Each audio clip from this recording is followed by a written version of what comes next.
Hello there, and welcome to What's the Point?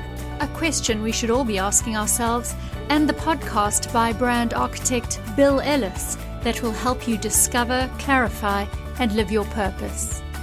Hey, everybody, and welcome to another episode of What's the Point? And my guest today is one of those people I talked about early on who you likely haven't heard of, but is making an impact in the world, and I feel will make an impact in your life just by listening to him today.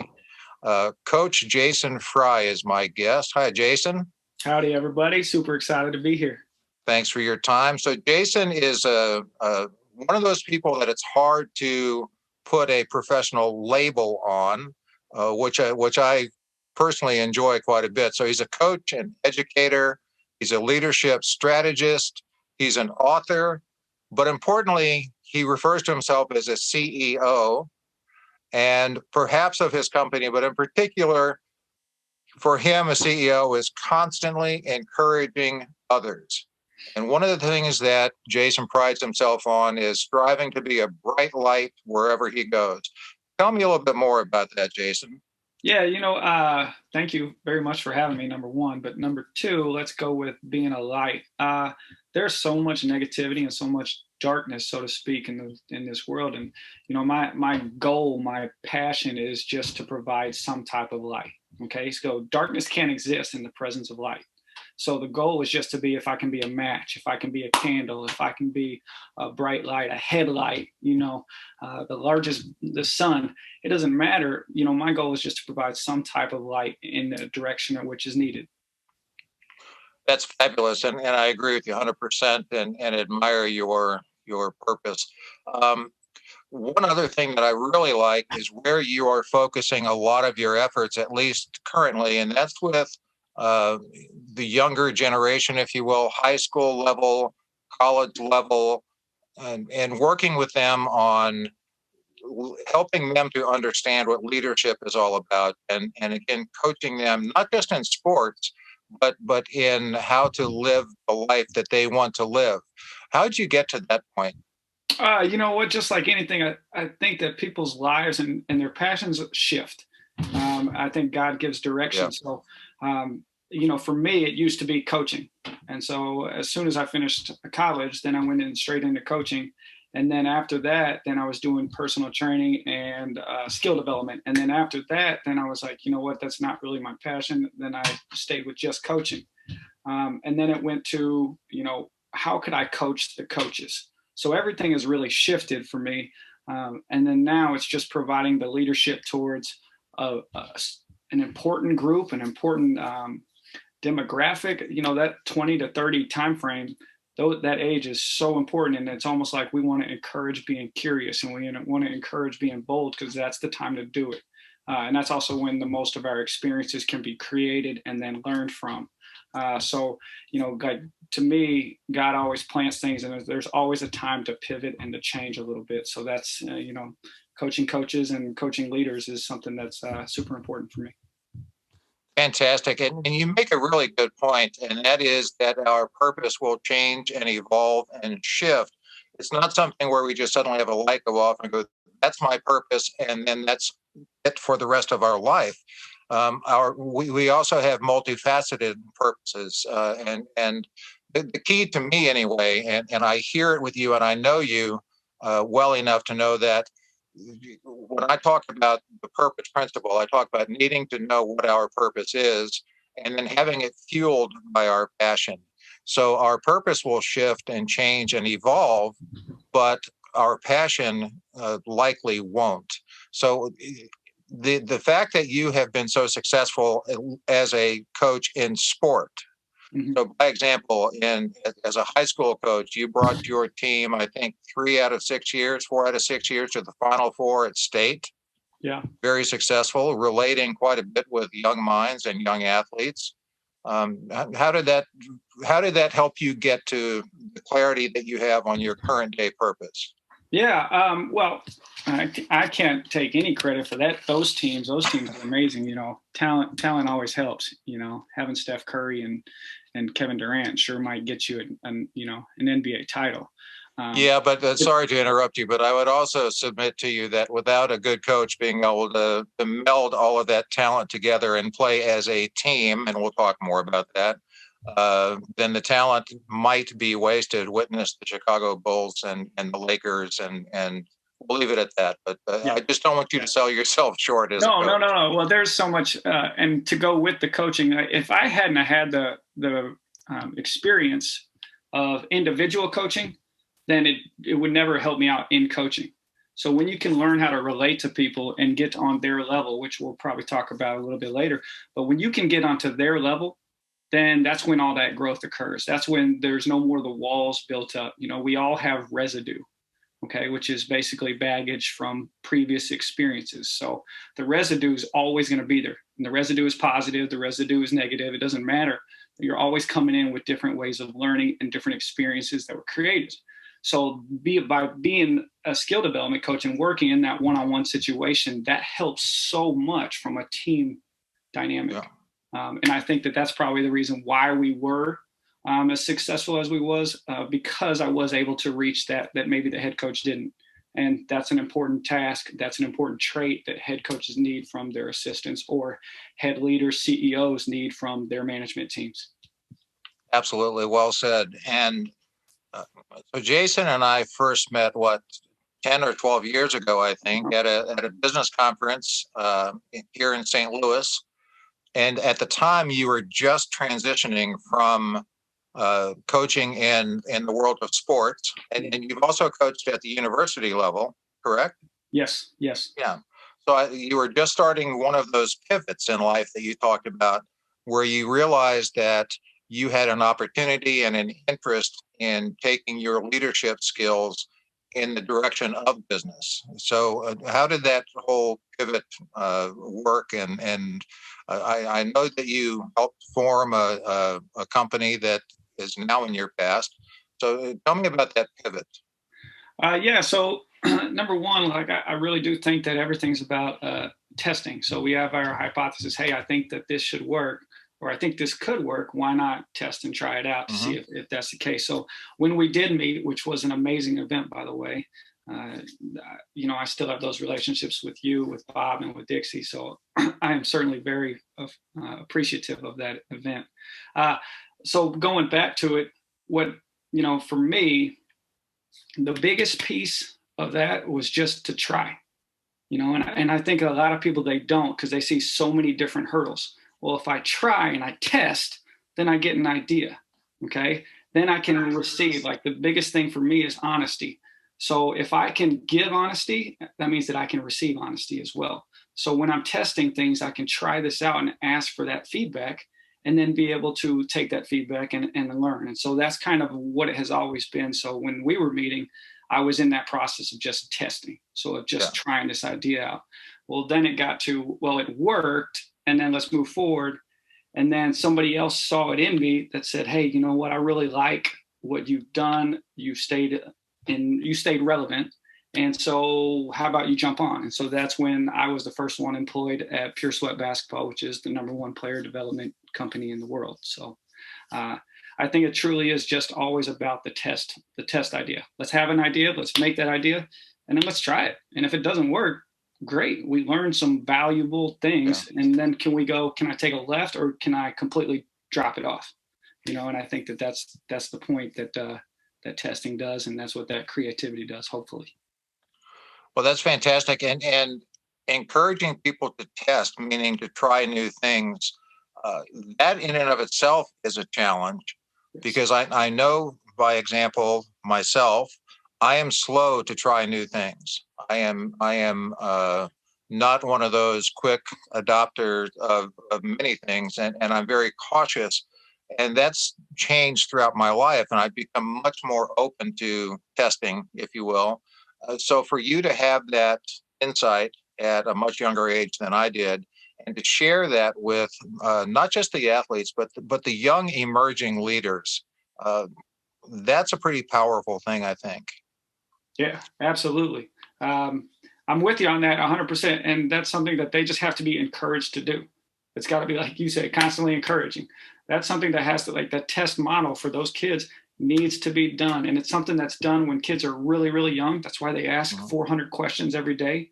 And then now a 13-year-old, 14-year-old asks on hand like 3. So you go from 400 to 3.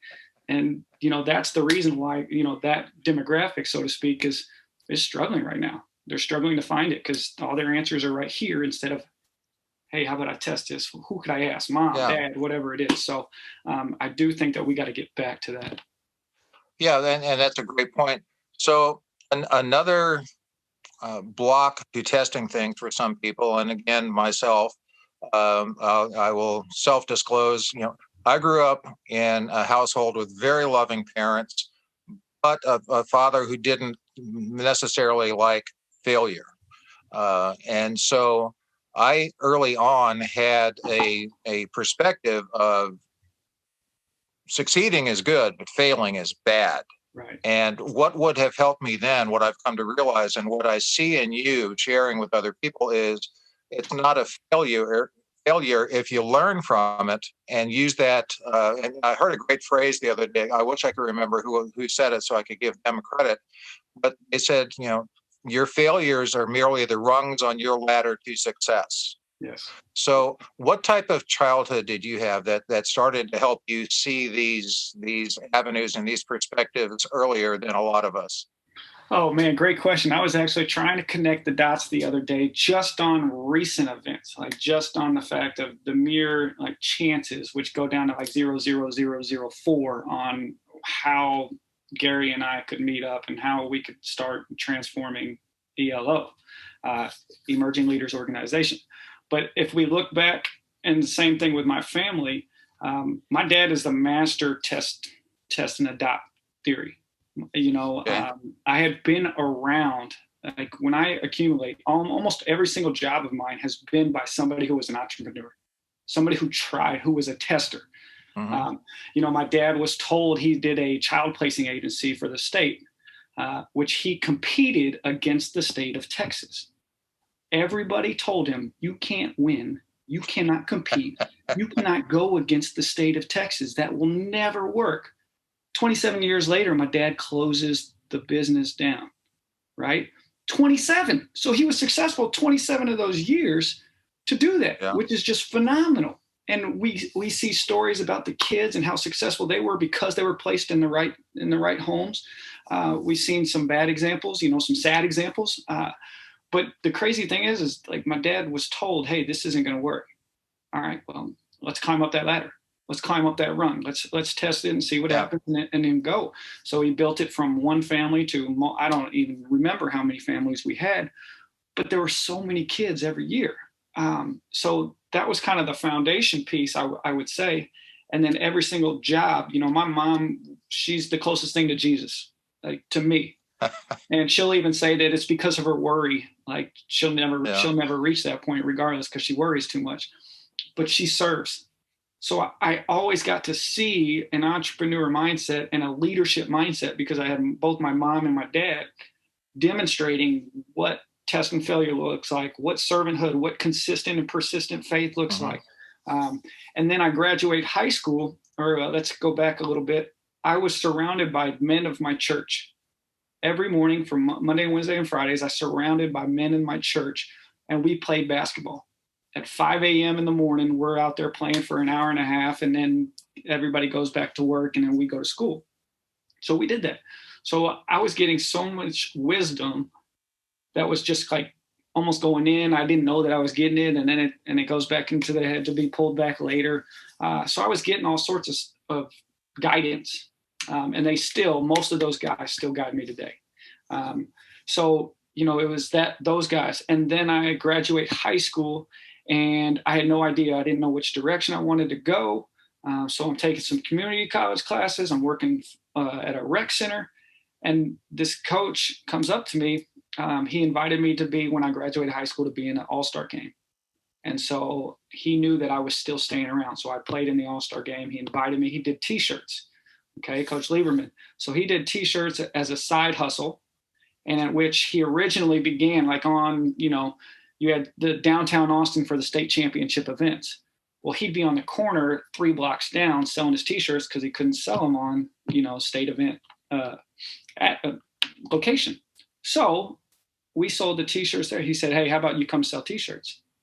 You want to make a little extra money? So I did.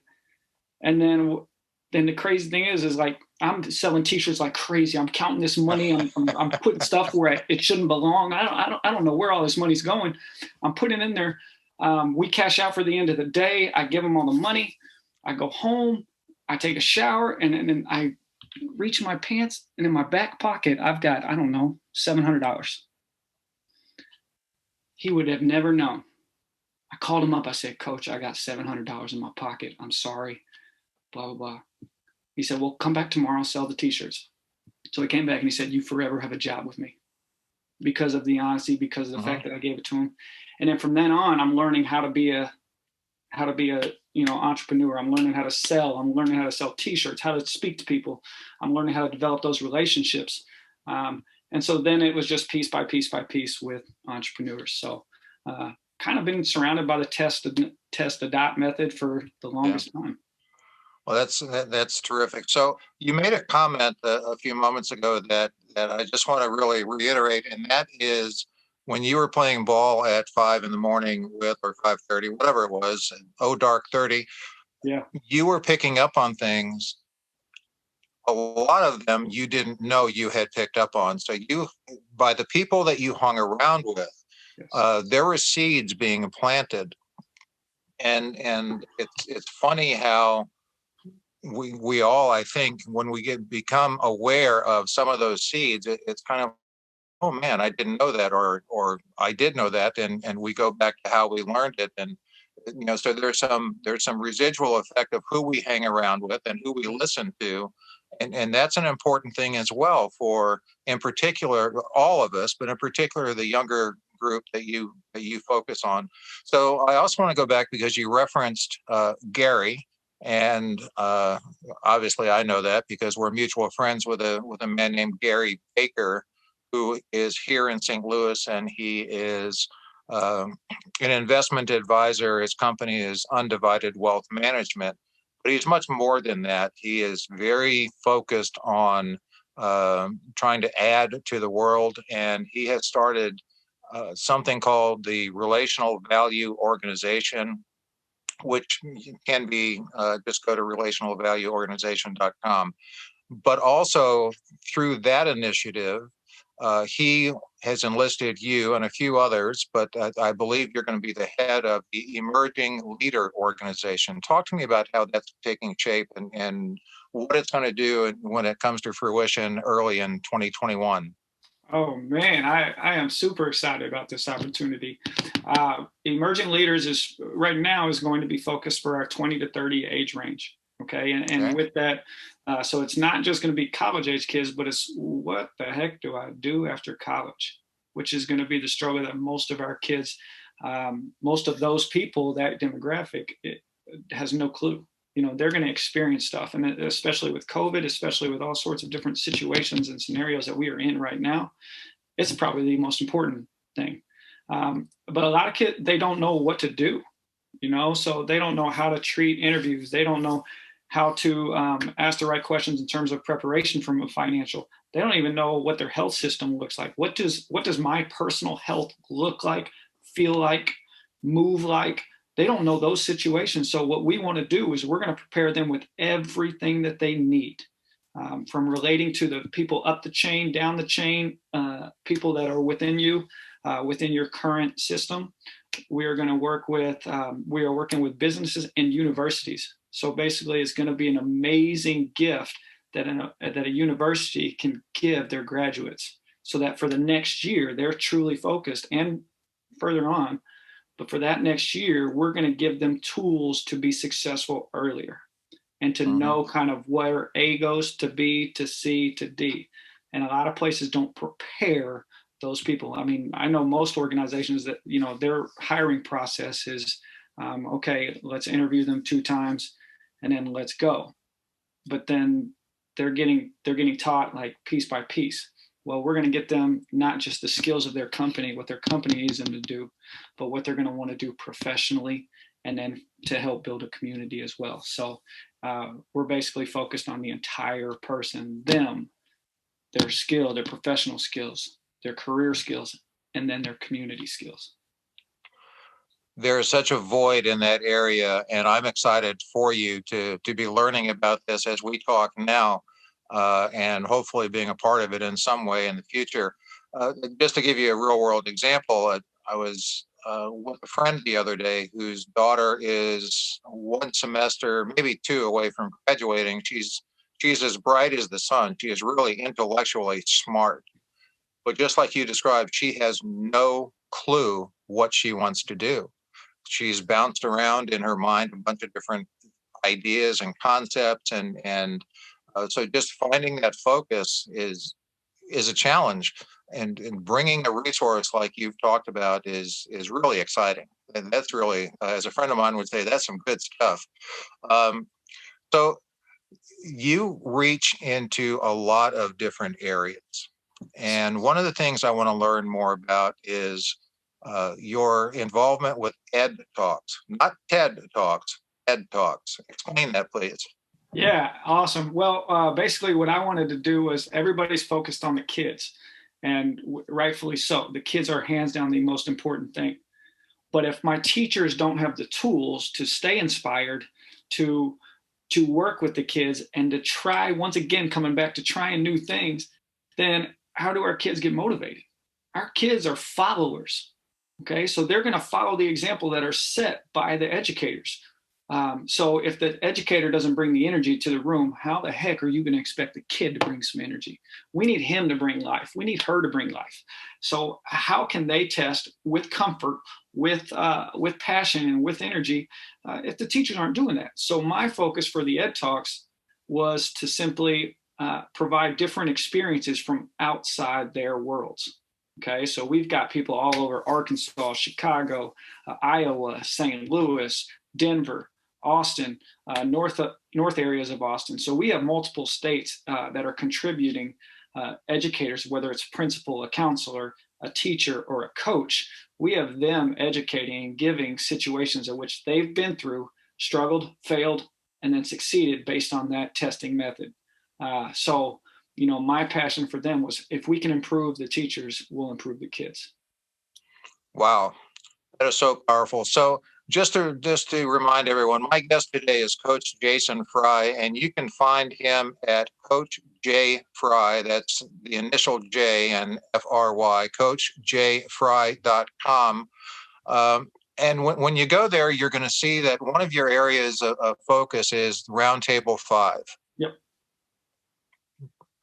Help me understand Roundtable 5.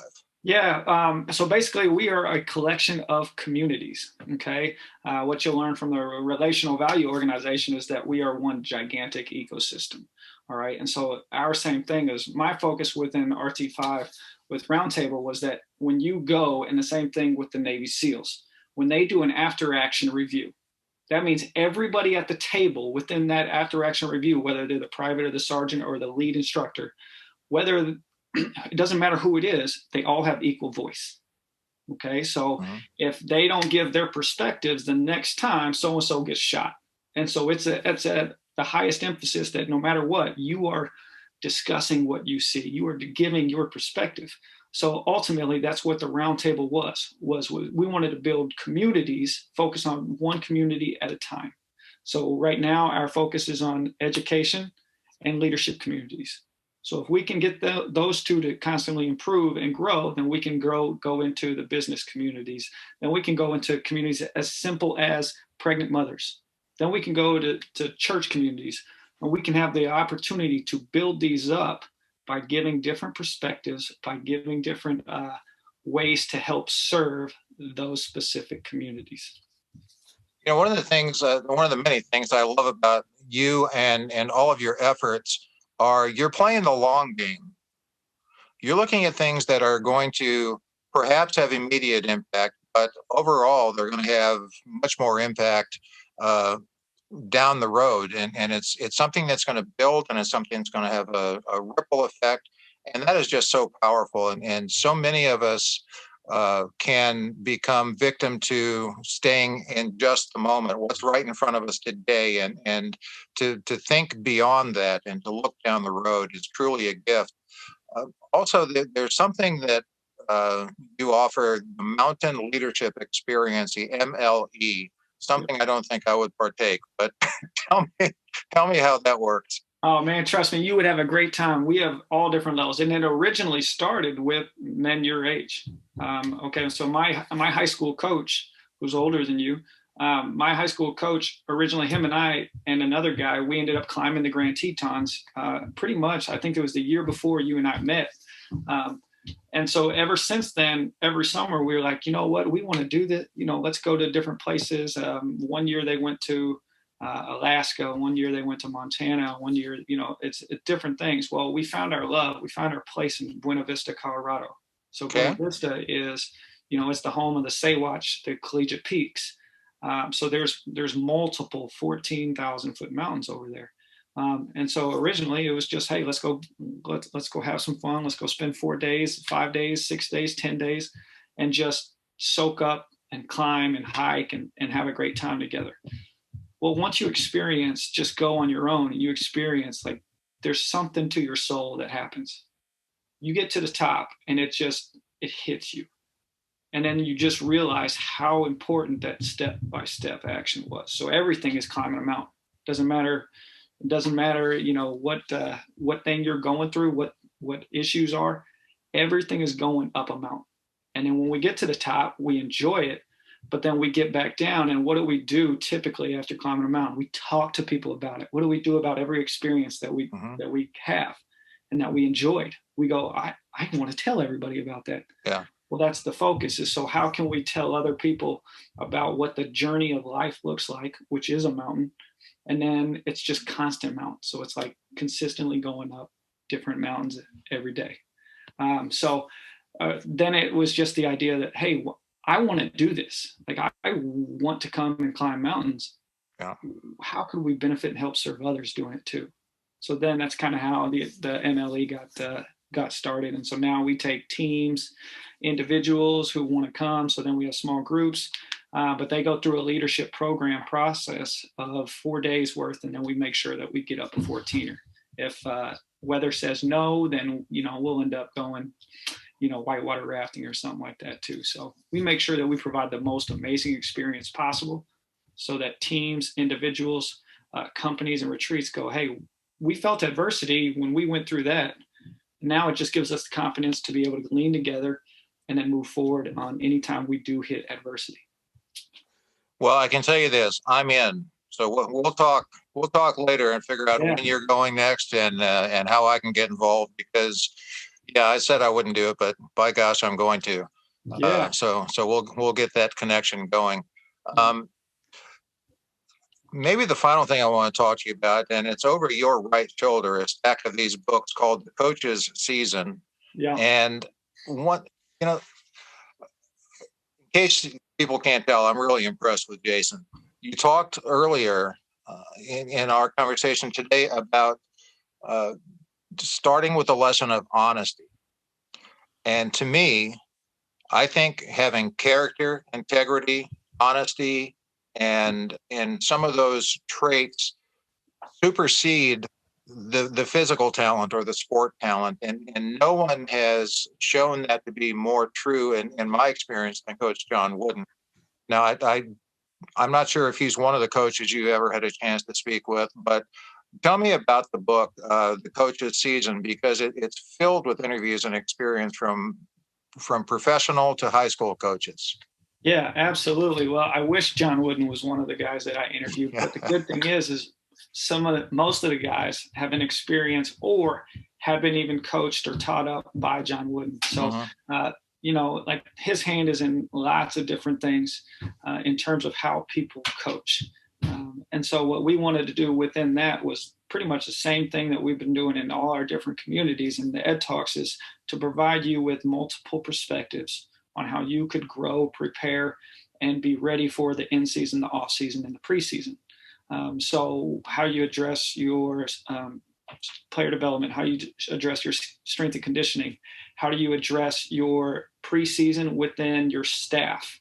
What's that checklist look like? So it helps you be ready for every single piece that you're going to, taste, touch, feel throughout the entire year as a high school coach. And that's terrific. How much of what you talk about and the other coaches that you've interviewed, how much of the messaging and the lessons have to do with the mental approach to the game? Actually, almost all of it. The actual part of teaching, hey, how do I teach a screen? Well, that's different.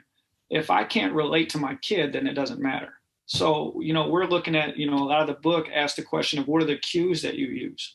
So it's more important to have quick triggers that bring the kids back to, all right, instead of going, hey, do you remember how we set the screen? Well, that was 7 words, right? So I don't want that. I want butt to the sideline, butt to the corner, butt to the rim. And then they just go, okay, got it. So it just clears that communication piece. So if we can be clear and concise, then our kids understand and they understand it quicker, and then we're not wasting time. So that was kind of the whole goal of that with those coaches. So in talking to you, I just had this memory of when I was a high school football player, and I had a coach who would always tell us on the punt block team that when you get to the kicker, his foot will be here, so you want to dive here. And I'll be honest with you, I never understood what he was talking about or why, because I wasn't thinking about going to the direction that the ball was going to be at versus where it was on his foot. And that didn't click until literally decades later. Yeah. So communicate the purpose goes well beyond just sport. So whether you know basketball, whether you know what a screen is or not, whether you're looking to be a high school coach or not, the type of content in your book is applicable across the board for general communication, for leadership, and that's what's pretty fascinating. So I'm really happy that you made the move to write a book, because a lot of it took me a long time, and it takes a lot of people a long time, and some people just don't ever do it, and that's a shame, because everyone has something that they can contribute. So let me ask you this. What else would you like to share from the perspective of leadership and guiding and coaching leaders, and in particular at that younger age, 20 and 30, because people that are going to be listening to this are going to have employees that are in that age range, and they need to have better insight as to how the different generations think and act, and they have to understand the differences as opposed to just judge them. But it's also going to help people who are parents, help them with their kids. So tell me just your philosophy and what message you would give to everyone listening. Yeah, I want to go with 2 things on that, because that brings up a lot. I think shared communication. Shared communication is probably the most important thing. If we share it and we say it, then it just provides clarity. So the focus for everything just needs to be, what did I originally want to say? How do I want to say it? What's the best way to say it? And so if I can keep it to super short, then it's just a quicker trigger. So then time doesn't get wasted. It also allows people to, like, within the company, like if the company is not using shared communication, if one thing means something over here, but that same word means something over here, then there's going to be a disconnect somewhere along the line, somewhere along the chain in the process. So if we're building that car and there's that disconnect, the car doesn't get built efficiently, right? So for me, that's probably our number one thing. And then number 2, you had kind of brought up multiple generations, right? So our workforce right now is a multiple generation.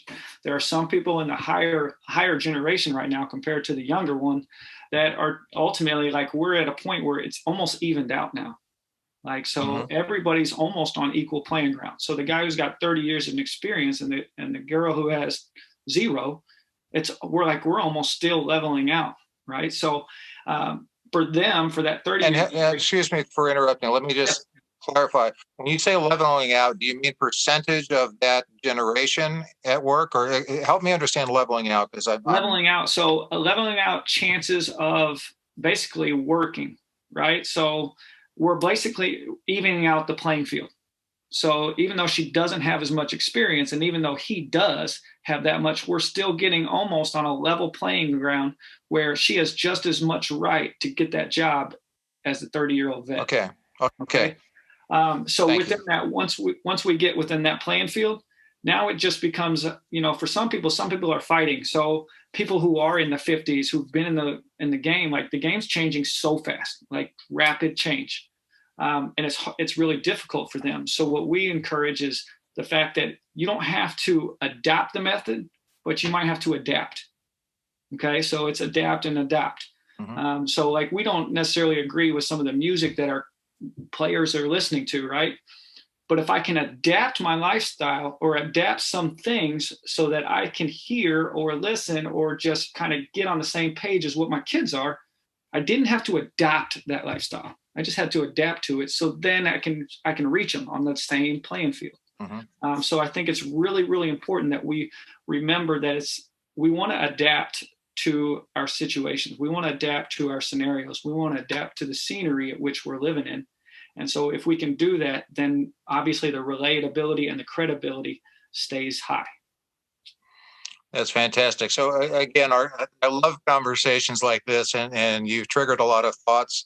One of which is I am a longtime New Orleans Saints fan. I was at the first game they ever played in the league, and last week they had a big victory. And they showed the locker room afterwards where all the players were dancing, which is something I can relate to. But the coach, Sean Payton, who's in his 50s, probably pushing 60, is dancing with them. And he was relating to them, and they could appreciate that he was just getting out of his comfort zone to get in and celebrate with them. Now, that said, he's been ridiculed and parodied a lot this week about how he needs to improve his dance moves. But the point is, he related to his players, and that's what's important. So you talk about different communication, different words, different phrases. I am grateful, so grateful for UrbanDictionary.com because I would be lost without it. I'd be absolutely lost without it. So let me finish with one more question. Yes. What's the point? What's the point? The point is to grow and to challenge and to continue learning. That's my point. I want to help others grow, challenge, and continue learning so that I don't ever think we'll ever get to our best self. That's when I'll meet my maker. But I want to get as close as I can to that point. So if I'm not doing that, if I'm not trying, if I'm not challenging, if I'm not learning, then I'm not getting to the level at which I want to get. If I want to be a better dad, I can't have days off. I can't have days where I don't try. I don't learn something new. I don't challenge myself to become a little bit better. So that's the point. And that is a fabulous response. So people that want to get in touch with you can go to coachjfry.com. And again, that's initial J and Fry, F-R-Y, coachjfry.com. You can find him on LinkedIn at Coach J Fry. You can find him. Where else are you in social media? Where can we they got find Twitter and Instagram. Not much on the other stuff, but I am, I'm trying to share. I want to teach what I'm learning, not what I know. And so that's fabulous. Well, I look very much forward to seeing the emergence of the Emerging Leaders Organization and all of your other work, because Jason, you are as exciting and as inspiring as I expected you to be in this conversation and in life. So thank you for all that you do. Thank you for your time today. And I look forward to getting together with you and talking about the mountain leadership experience. I'm in. Hey, we're going to love it. We're going to have one heck of a year this year. And, I think there will be a lot of hugs going around because nobody's been able to hug for a year. So it'll be something special. That's for sure. I look forward to it, especially because I'm a hugger and I miss them. But we'll be in touch. Thank you so much. And we'll talk soon. Thank you. Thanks so much for tuning in. And if you like what you heard, please subscribe so you don't miss an episode. We can promise you'll gain value in every one. Rating and reviewing makes us more discoverable and helps others find out what's the point. And if you'd like to know more about Bill Ellis or contact him, please visit his website, www.brandingpillars.com. See you next time.